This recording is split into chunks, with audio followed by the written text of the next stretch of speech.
1. Jesus' 9th year, A.D. 3. Though it could hardly be said that Jesus was ever seriously ill, he did have some of the minor ailments of childhood this year, along with his brothers and baby sister. School went on, and he was still a favored pupil, having 1 week each month at liberty, and he continued to divide his time about equally between trips to neighboring cities with his father, sojourns on his uncle's farm south of Nazareth, and fishing excursions out from Magdala. The most serious trouble as yet to come up at school occurred in late winter, when Jesus dared to challenge the Shazan regarding the teaching that all images, pictures, and drawings were idolatrous in nature.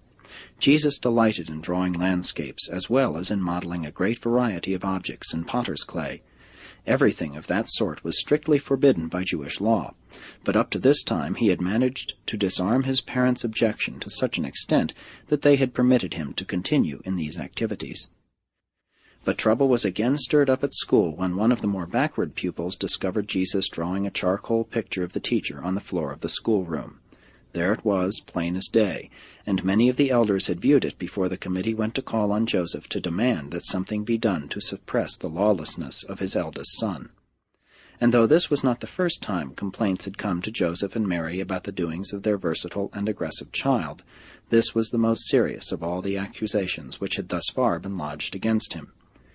Jesus listened to the indictment of his artistic efforts for some time, being seated on a large stone just outside the back door. He resented their blaming his father for his alleged misdeeds, so in he marched, fearlessly confronting his accusers. The elders were thrown into confusion. Some were inclined to view the episode humorously, while 1 or 2 seemed to think the boy was sacrilegious, if not blasphemous. Joseph was nonplussed, Mary indignant, but Jesus insisted on being heard.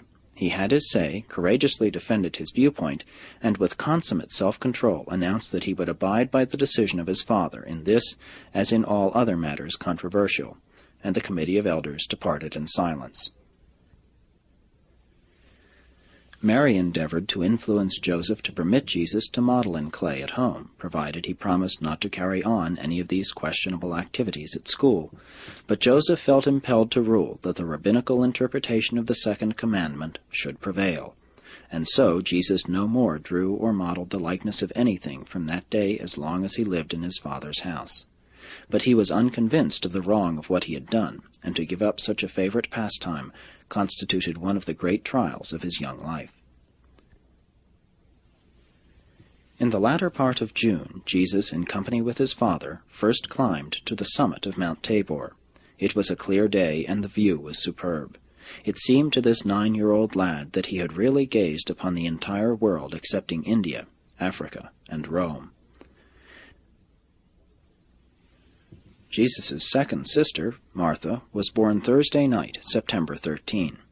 3 weeks after the coming of Martha, Joseph, who was home for a while, started the building of an addition to their house, a combined workshop and bedroom. A small workbench was built for Jesus, and for the first time he possessed tools of his own. At odd times for many years he worked at this bench and became highly expert in the making of yokes. This winter and the next were the coldest in Nazareth for many decades. Jesus had seen snow on the mountains, and several times it had fallen in Nazareth, remaining on the ground only a short time, but not until this winter had he seen ice. The fact that water could be had as a solid, a liquid, and a vapor — he had long pondered over the escaping steam from the boiling pots — caused the lad to think a great deal about the physical world and its constitution. Yet the personality embodied in this growing youth was all the while the actual creator and organizer of all these things throughout a far-flung universe. The climate of Nazareth was not severe. January was the coldest month, the temperature averaging around 50 degrees Fahrenheit. During July and August, the hottest months, the temperature would vary from 75 to 90 degrees Fahrenheit. From the mountains to the Jordan and the Dead Sea Valley, the climate of Palestine ranged from the frigid to the torrid. And so, in a way, the Jews were prepared to live in about any and all of the world's varying climates. Even during the warmest summer months, a cool sea breeze usually blew from the west from 10 a.m. until about 10 p.m. But every now and then, terrific hot winds from the eastern desert would blow across all Palestine. These hot blasts usually came in February and March, near the end of the rainy season. In those days the rain fell in refreshing showers from November to April, but it did not rain steadily.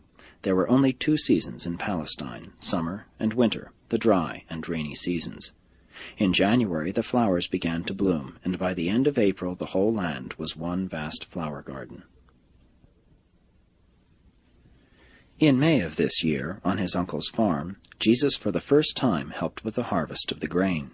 Before he was 13, he had managed to find out something about practically everything that men and women worked at around Nazareth, except metalworking, and he spent several months in a smith's shop when older, after the death of his father. When work and caravan travel were slack, Jesus made many trips with his father on pleasure or business to nearby Cana, Endor, and Nain. Even as a lad, he frequently visited Sepphoris, only a little over 3 miles from Nazareth to the northwest, and from 4 B.C. to about A.D. 25, the capital of Galilee, and one of the residences of Herod Antipas. Jesus continued to grow physically, intellectually, socially, and spiritually. His trips away from home did much to give him a better and more generous understanding of his own family, and by this time even his parents were beginning to learn from him as well as to teach him. Jesus was an original thinker and a skillful teacher, even in his youth. He was in constant collision with the so-called oral law, but he always sought to adapt himself to the practices of his family. He got along fairly well with the children of his age, but he often grew discouraged with their slow-acting minds. Before he was 10 years old, he had become the leader of a group of 7 lads who formed themselves into a society for promoting the acquirements of manhood, physical, intellectual, and religious. Among these boys, Jesus succeeded in introducing many new games and various improved methods of physical recreation.